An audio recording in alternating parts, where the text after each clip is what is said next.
For as long as I can remember, I believe trust was the backbone of any relationship. I truly thought she and I had that real, unshakable trust. We talked about everything, or at least I thought we did. But one ordinary Sunday afternoon shattered that belief in the most unexpected, gut-wrenching way. Sundays were usually our time together, slow and peaceful. But that morning she mentioned she was grabbing coffee with a friend. I didn't question it, she had her own routines, her own circle. I never wanted to be the partner who hovered or demanded constant updates. "It's just Amy," she said casually before walking out. But as the hours crept by, something started to feel off. Amy wasn't the type to go silent for so long, yet every message I sent sat there unread. I tried calling once, straight to voicemail. I told myself I was just overthinking, but a small nagging instinct in the back of my mind wouldn't settle. Around late afternoon I decided to get some fresh air.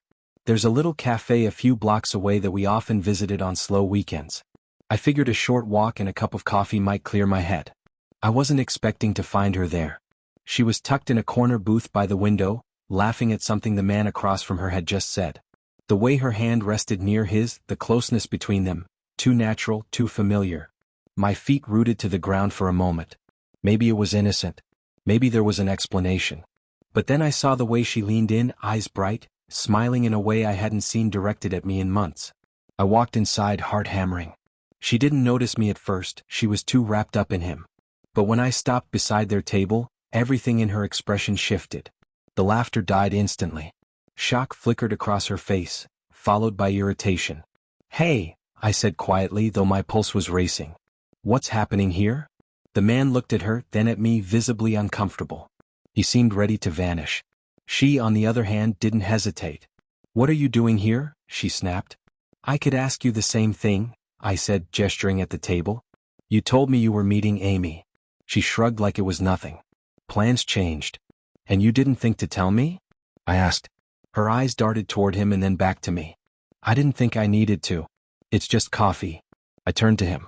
He wouldn't even look me in the eye. "Who are you?" I asked. He stammered, I should probably go," and began gathering his things. "Don't," I said, my patience fraying.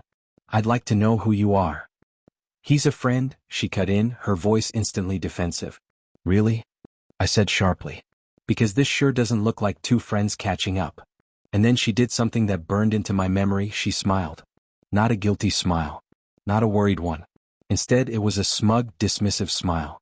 The kind that told me I was the problem. "You're overreacting," she said, leaning back like she couldn't believe I was bothering her with this. "Overreacting?" My voice rose despite my attempt to stay calm. "You lied about where you were and who you were with.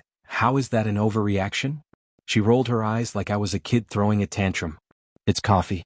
You're making this into something it's not." But it wasn't the coffee.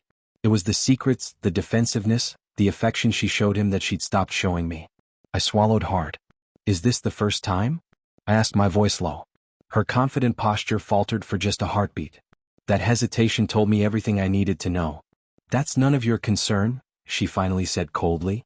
And that was the breaking point. Something inside me snapped, not in anger but in clarity. "You're right," I said, stepping back. "It's not my concern anymore." Her eyes widened slightly. "What is that supposed to mean?" "It means I'm done," I said, turning toward the door. "You're seriously walking out over this?" she called out. I stopped and looked back one last time. "No," I said. "I'm walking away because you don't respect me. And I'm not staying with someone who doesn't care about honesty or loyalty." She didn't chase after me. She didn't apologize. She just sat there with that same infuriating little smirk like I was being ridiculous. The days after were brutal. I replayed everything over and over, wondering if I acted too fast, if I should have fought harder. But deep down, I knew she'd made her choice long before I walked into that cafe. Leaving her wasn't simple. But it was the right thing to do.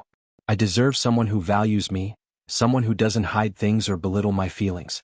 And for the first time in a long while, I finally feel like I'm moving towards something healthier, something real.